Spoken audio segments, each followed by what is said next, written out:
Striking back at the weapon they fear most, the Japs send fighter planes to strafe B-29s dispersed on the airfield at Saipan in the Marianas. The devastating power of the mighty Superforts has been felt time and again by Tokyo and other important industrial centers in the Japanese homeland.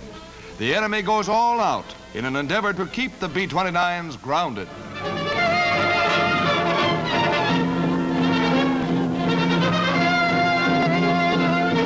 Several Superforts are set afire or damaged, but 14 out of 15 Jap raiders, including this one, were shot down.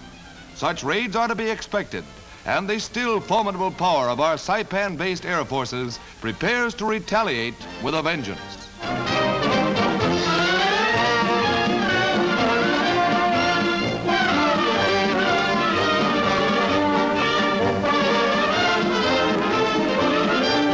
General Emmett O'Donnell, task force leader, and General Haywood Hansel, commanding the 21st Bomber Command, confer on the raid. Major Morgan of Memphis Belle fame piloted O'Donnell's plane.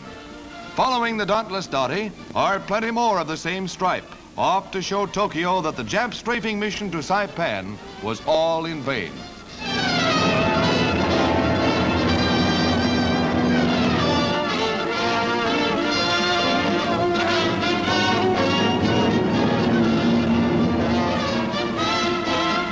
Newsreel cameramen and official Air Force photographers caught the takeoff.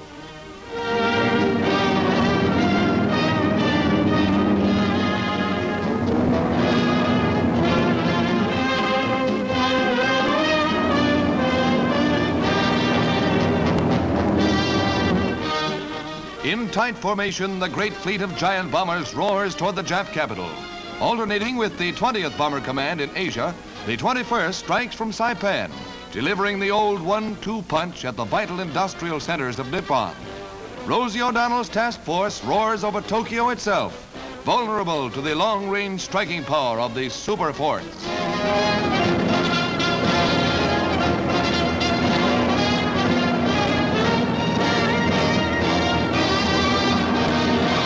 On the target, and a load of bombs to batter Jap plane factories, steel mills, docks, and other installations, blasting key objectives that will otherwise prolong the war and cost many American lives.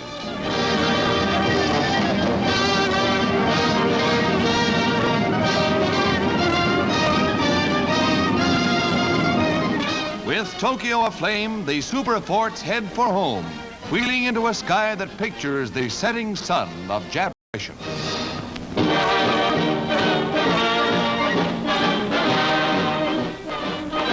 The softening up of the Japs in the Philippines means attacks by carrier-based planes on Manila as our troops land less than 150 miles to the south.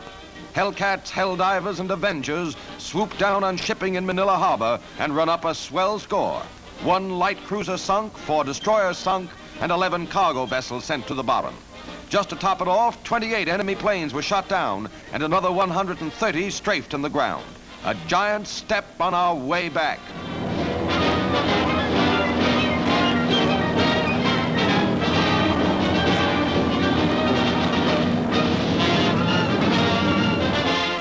Limping back to the mothership, a Hellcat comes in with 1 wheel gone.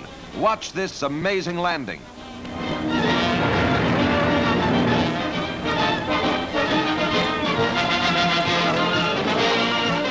Always on the alert, the deck crew goes on the double to his rescue. But this is one safe and happy landing. As we move north on our drive in Japan, the airmen of the fleet spearhead our attack.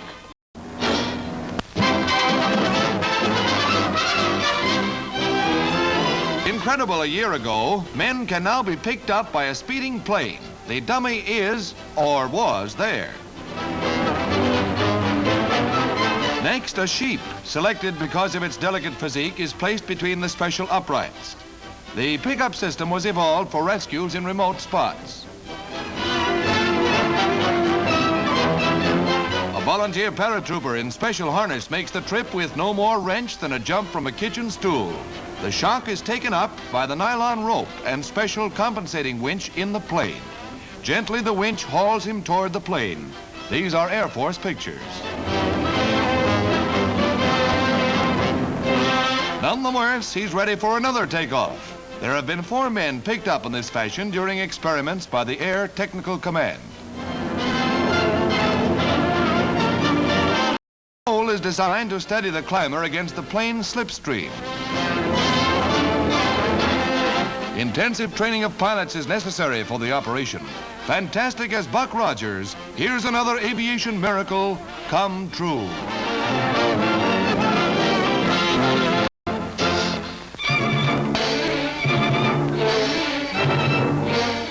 Blanketing the continent as far south as Tennessee, snow hits a near record in Canada, almost paralyzing many big cities, including Montreal. Whipped by heavy winds, the snow fell for hour upon hour in this Quebec metropolis.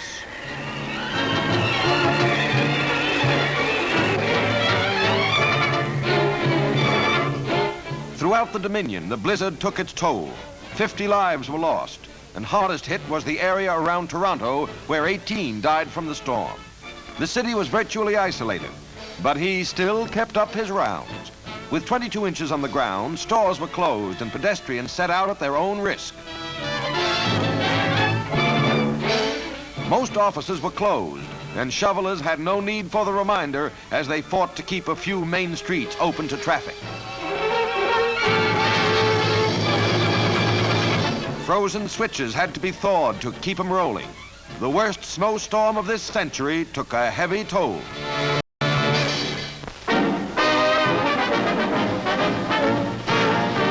A hard-fought title game is in the making at the Polo Grounds as Laws of the Green Bay Packers tears through the New York Giants line for a 17-yard gain. Frisch, the Packers' brilliant ground gainer, slashes through right tackle for 23 yards more, putting the ball on the Giants' 1-yard stripe. Again, it's Frisch over for the Packers' first tally. Piling it on during the first period, the Packers' Comp slings a fast one to Hudson, who is downed after a 23-yard gain. Packers set up their second scoring play, beating the Giants for the title by a score of 14-7.